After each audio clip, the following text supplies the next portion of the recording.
atas waktu yang diberikan. Selamat siang rekan-rekan semuanya, para panelis dan para pembicara yang hadir pada siang hari ini. And good morning to our speakers and our colleague from the Netherlands. Selamat bergabung dalam webinar dengan tema Potato Production in Indonesia pada siang hari ini. Mengapa kita mengadakan webinar tentang potato production in Indonesia ini? Tadi sudah disampaikan oleh Mbak Tias di awal webinar ini bahwa untuk di Indonesia sendiri dalam 20 tahun terakhir kita permintaan kentang itu 10 kali lipat lebih tinggi dibandingkan tahun 2000. Nah, peningkatan demand atau konsumsi kentang ini tidak dibarengi dengan peningkatan produksi kentang yang ada di Indonesia. Sehingga kita perlu meningkatkan produksi, meningkatkan areal penanaman kentang, dan tentunya harus ditunjang dengan benih yang berkualitas, ya, benih kentang yang berkualitas. Tadi disampaikan oleh Pak Kurniawan Suteja bahwa kita masih terbatas ini benih kentang berkualitas di Indonesia, sehingga kita masih ada ruang untuk development kaitannya dengan penyediaan benih kentang berkualitas. Sebelumnya perkenalkan terlebih dahulu, nama saya Arga Pradana, saya salah satu tim di Yayasan Bina Tani Sejahtera dan bertugas untuk area Indonesia Timur. Nah, pada sesi presentasi pertama ini, saya akan memandu rekan-rekan sekalian, di mana dalam sesi ini akan ada 3 pembicara yang akan memaparkan materi. Pembicara yang pertama adalah Dr. Insinyur Annette Pronk dari Wageningen University and Research, di mana beliau akan menyampaikan topik kaitannya dengan seed potato production in Indonesia compared to the Netherlands. Dan kemudian pembicara yang kedua adalah Bapak Teddy Tambu. Beliau adalah Country Director dari Yayasan Agri Sustainability Indonesia atau YASI. Beliau akan menyampaikan dengan topik Development of Seed Potato Production, di mana Pak Teddy nanti akan bercerita banyak tentang kiprah YASI kaitannya dengan penyediaan atau produksi benih kentang berkualitas di Indonesia. Kemudian pembicara yang ketiga adalah Engineer Klaas van Rozen dari Wageningen University and Research juga. Beliau akan menyampaikan topik potato tuber moth control in Indonesia, di mana potato tuber moth atau yang terkenal di petani adalah penggere umbi kentang. Ini adalah salah satu hama ya yang cukup banyak tersebar di Indonesia, baik di lahan penanaman ataupun di penyimpanan kentangnya. Nah, nanti setiap pembicara akan menyampaikan pemaparan materi selama 15 menit. Dan khusus untuk pembicara ke-1 dan ke-3 akan memaparkan presentasinya dalam bahasa Inggris. Kemudian setelah ketiga pembicara menyampaikan pemaparan, akan ada sesi tanya-jawab selama 20 menit. Nanti kami akan memilih pertanyaan terpilih untuk kami sampaikan kepada pemateri. Sebelum masuk ke pembicara pertama, saya akan membacakan beberapa informasi selama kegiatan webinar berlangsung. Yang pertama, peserta dapat menyampaikan pertanyaan dalam bahasa Indonesia dan bahasa Inggris melalui kolom Q&A. Kemudian yang kedua, peserta diharap mengisi link tautan absensi atau daftar hadir yang sudah ada di-share oleh panitia di kolom chat. Kemudian yang ketiga, akan ada kuis dari VCPAC NL melalui sosial media Facebook dan Instagram VCPAC NL, sehingga silahkan peserta mengikuti kuis yang diselenggarakan karena akan ada door prize atau hadiah menarik dari VCPAC NL. Kemudian yang terakhir, di akhir sesi pertama nanti akan ada sesi foto dengan pembicara, yaitu panelis dan pembicara. Kami mohon untuk nanti di akhir sesi ada foto bersama. Ya, itu beberapa poin yang akan kita laksanakan ketika webinar hari ini. Selanjutnya kita akan segera mulai sesi presentasi dengan pembicara pertama. Well, to our respected speaker, Dr. Annette Pronk, Pak Teddy Tambu, and Sir Klaas van Rozen, welcome to this webinar with the topic Potato Production in Indonesia. I'm Arga Pradana as the moderator during this session. I would like to inform you that we will give 15 minutes each of you to present your topic, and then after 3 of you finish your presentation, we will have 20 minutes for interactive discussion or question and answer session. And then now please welcome Dr. Annette Pronk as our first speaker. Dr. Annette, the floor is yours. We will have to show your presentation. Please, Dr. Annette.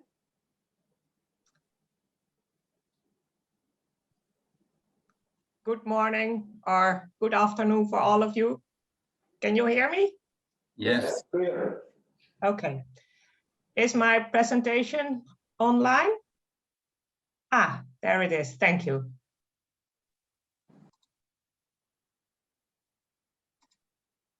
I would like to share some information with you on seed potato production. And I would like to compare the current practices or what can be done with what is done in the Netherlands. Then I would like to focus on opportunities, focus points, and special practices that are needed for seed potato production in Indonesia. Next slide, please. My presentation will deal with seed potato production in general, a little bit on the background, on healthy seeds, and on seed quality, high seed quality, then a little economic analysis, a short summary. Next slide, please.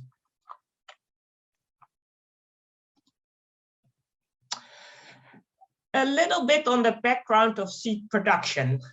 Potato is a crop that degenerates very fast. Every generation that is planted gets more diseased by pests and diseases, and then production will go down. There are two major categories of pests and diseases. One part is soil-borne pests and diseases, so they are in the soil, and you can think about bacteria, wilt, and nematodes. The other part is that diseases come by air. That can be blight, both late blight and early blight, but also viruses. They are transmitted by aphids, and if aphids fly by air and they come into your potato crop, then your crop gets diseased by viruses. Next slide, please. So if we think about seed potato production, the major point is to stay healthy. So if you keep your crop as healthy as possible, the degeneration is slowed down. So the main focus and the main objectives of a seed potato production is to start clean and to stay clean. That means no pests and diseases, not from the soil and not from the air. So to start clean and to stay clean, you have two objectives. First, you have to select fields that are really clean, fields that have no soil-borne diseases. And on the other part, you have to start with clean seeds. In order to have a high quality yield, that is not that should be healthy, it should also be of the right size. If the market asks for a right size, you need to produce that. Next slide, please. So if you look at seed potato production compared to ware potato production, it has a quite different objective. It has different purposes because in ware production, you want bulk, you want high yields. But in seed potato production, you don't want necessarily high yields, you want seeds. So you have to do special production measures and focus on different points. The seed potato production is characterized by many healthy tubers, not high weights, but many tubers, and they should be healthy. And all yield, the majority of your yield is of a right size. It is the seed size, whether that is 35 to 55 mm or 25 to 35 mm, that depends a little bit on the market, but your objective is to have this specific size. Next slide, please.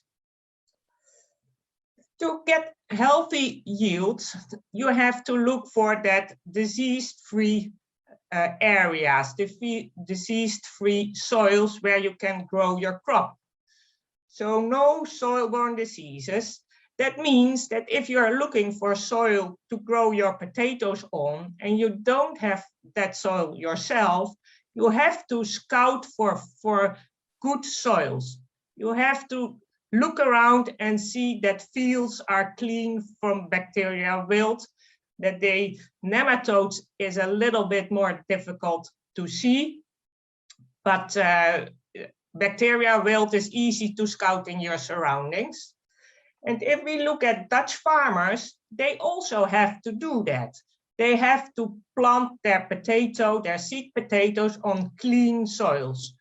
That means that a Dutch farmer has to provide a soil sample that proves that there are no potato cyst nematodes in that field. That is mandatory for a seed production. Next slide, please. The second thing is that if you want to have airborne diseases as low as possible, you need to have areas where you have no aphids, at least less infections. That means that you have to go up. In the cooler climates, you have less aphids and hopefully no aphids at all. So in Indonesia, that means that you have to go to at least 1,200 meters or as high as possible, 1,200, 1,400 meters above sea level. In the Netherlands, that means that specific areas in the country are more suitable for seed potatoes than others. We have a picture here of the Netherlands, and we can see that here, it's a little, I see myself over the area, so excuse me a little bit. But we have a dominant wind direction from the southwest. As we have very cool winters, the spring has no aphids. But aphids come during the growing season and are carried from the warmer areas to the slightly cooler areas by wind. So we have an aphid infection coming from the southwest. So the potato seed area is mainly in the northeast, in the top northeast of the country, because aphids arrive there as later than in the western part. We have a mandatory system to do home killing when the aphids come. So our phytosanitary office orders seed farmers to do home killing when aphids are expected. And that can be in the mid-July to the mid-August. So it depends on the growing season whether we have an early aphid arrival that the seed farmers have to home kill their crop early or later.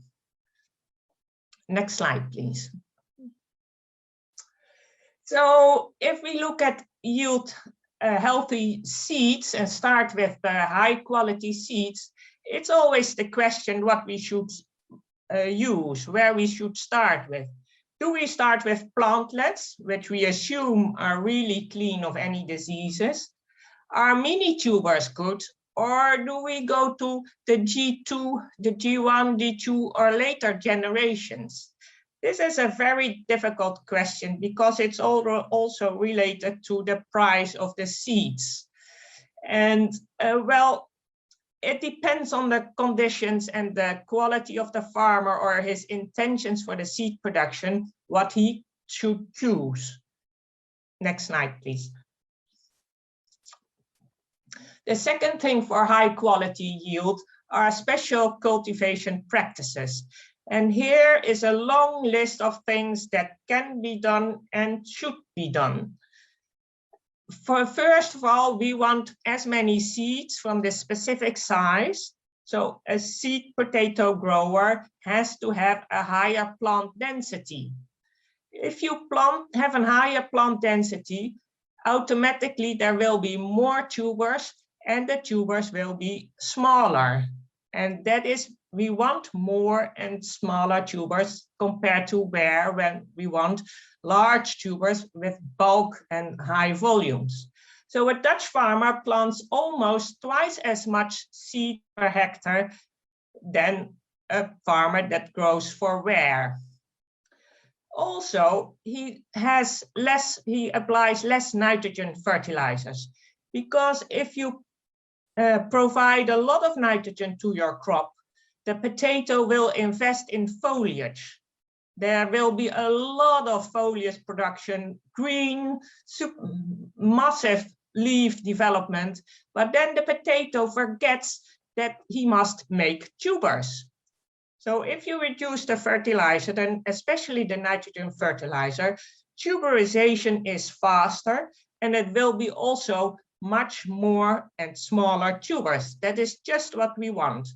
And the Dutch farmer applies approximately 50% of the normal nitrogen that he applies for a rare potato production. Then also they have to do roguing. That means that if you find diseased plants in your field, you have to remove them, because if you get those diseased plants in your seeds and you sell them, the farmer buys a bad quality. And this must be done rigorously.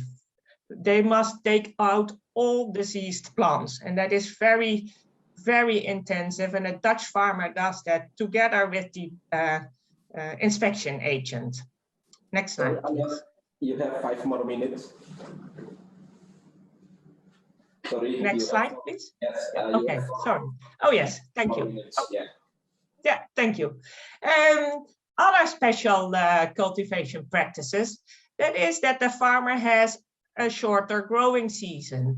And that is because he wants to limit his production to this 55 mm. He doesn't want 30 or 40% of his yield being larger. That is a bulk production, and then you move to a rare potato production.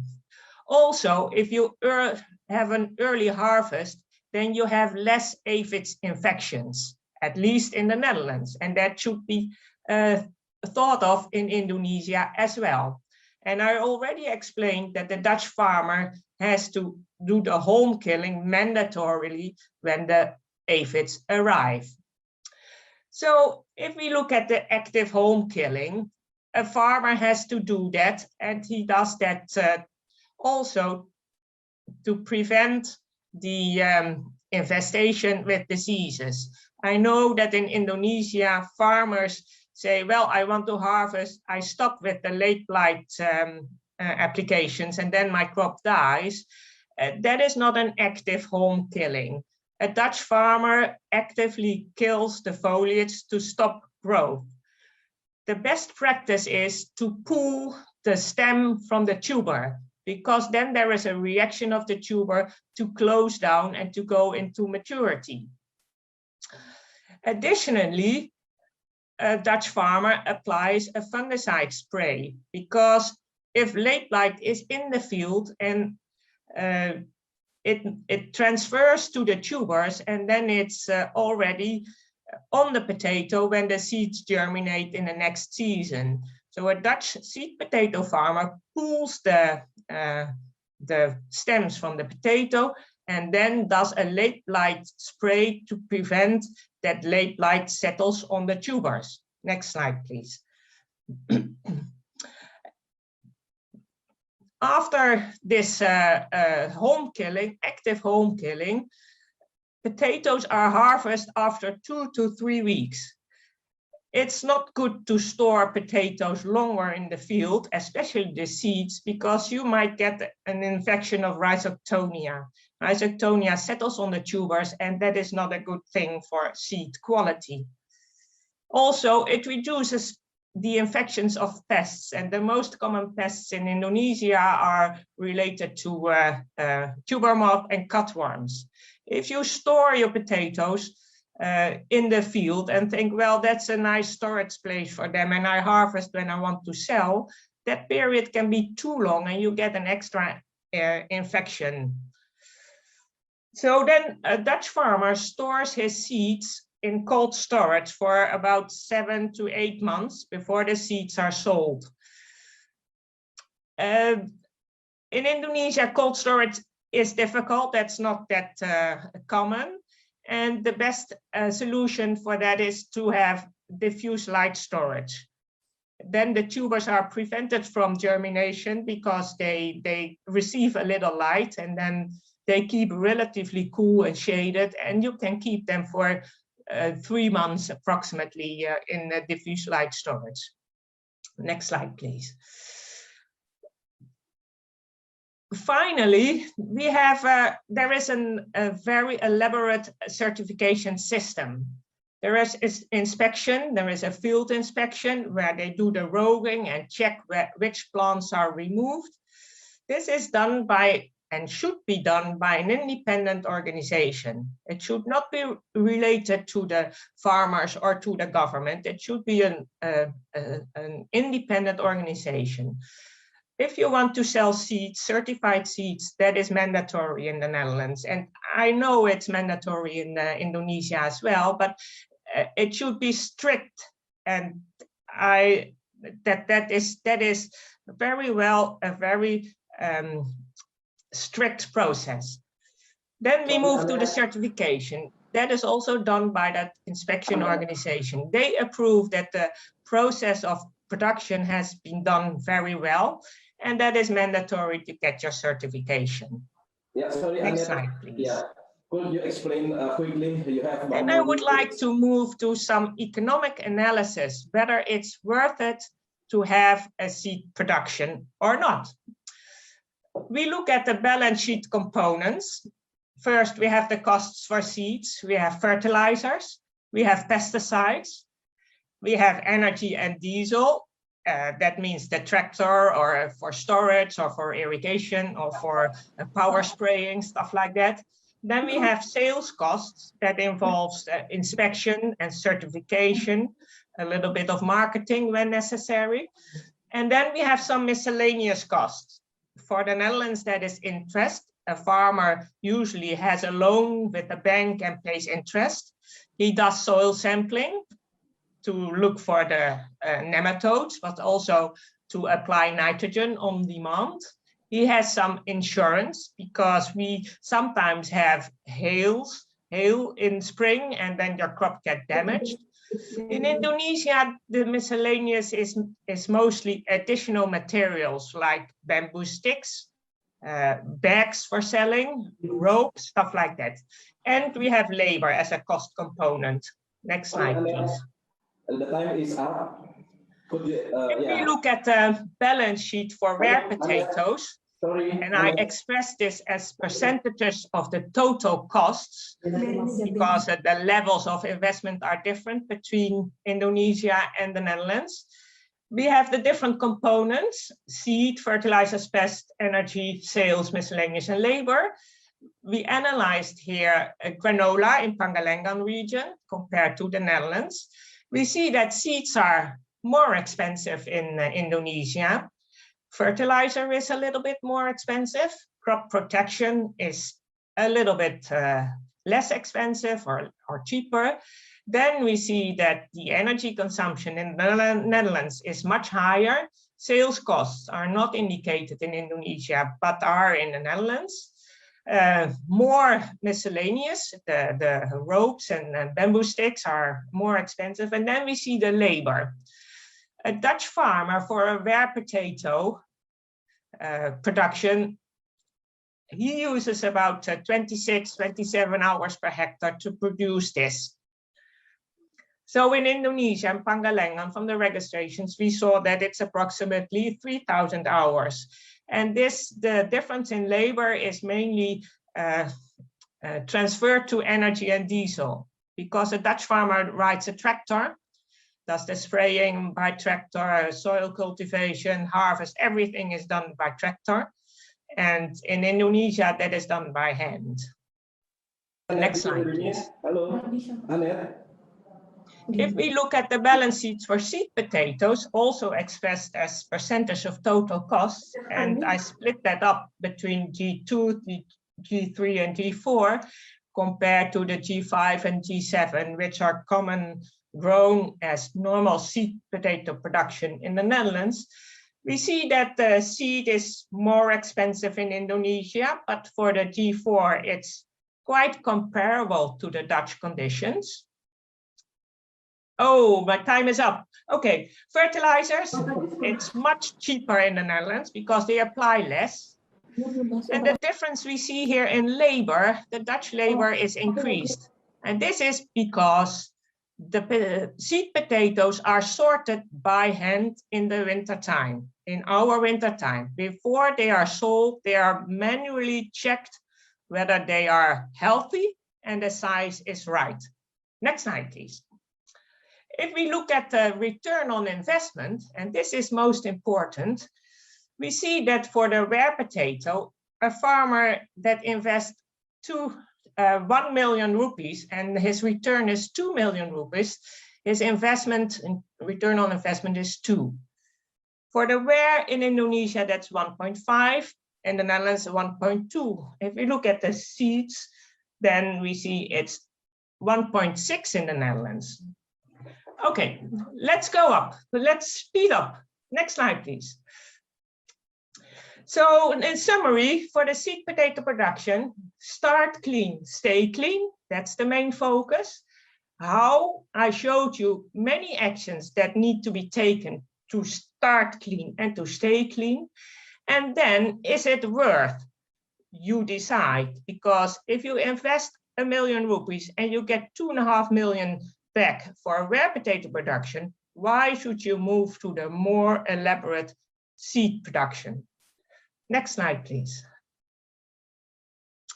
Thank you for listening, and I hope I inspired you to grow healthy and high quality seed potatoes. Thank you very much. Thank you very much, Annette, for your presentation. Very interesting.